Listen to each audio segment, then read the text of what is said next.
আজকাল ভীষণ জাঁকজমকভাবে আনন্দের মধ্যে দিয়ে ইংলিশ ক্যালেন্ডার অনুযায়ী নতুন বছর পালন করা হয়। আমি জানি আপনারা এই দিনটাকে, ইনফ্যাক্ট এই মাসটাকে নতুন বছর হিসাবে পালন করেছেন কিংবা করবেন, তাতে কোনো দোষ নেই।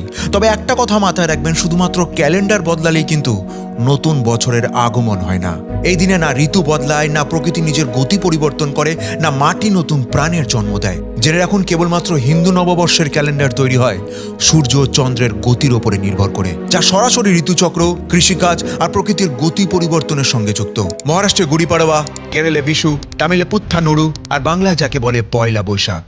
সূর্য নিজের অবস্থান পরিবর্তন করে যখন মেঘ রাশিতে প্রবেশ করে, তখন দিনের দৈর্ঘ্য বাড়ে, তাপমাত্রার পরিবর্তন ঘটে, আর তখনই জীবজগতের সক্রিয়তা বাড়ে। মাথায় রাখবেন, বসন্তের শেষ ভাগে, গ্রীষ্মের একেবারে শুরুতে গাছপালা যখন নতুন পাতা দেয়, ফুল ফোটে, পাখির ডাক বাড়ে, জীবন যখন নতুন গতি পায়, তখনই একমাত্র প্রকৃতি বলে পুরনো ঝরুক, নতুন আসুক।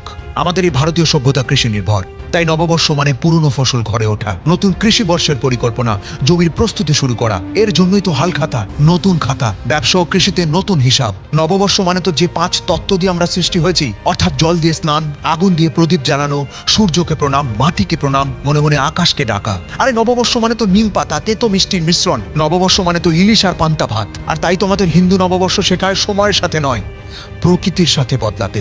যেদিন প্রকৃতি নতুন হয়, সেদিনই তো আমাদের নতুন বছর। তাই উৎসব পালন করুন, মন খুলে party, countdown, cheers, night life উদযাপিত করুন। শুধু মাথায় রাখবেন, নববর্ষ কিন্তু প্রকৃতির সাথে আসে, ক্যালেন্ডারের সাথে নয়।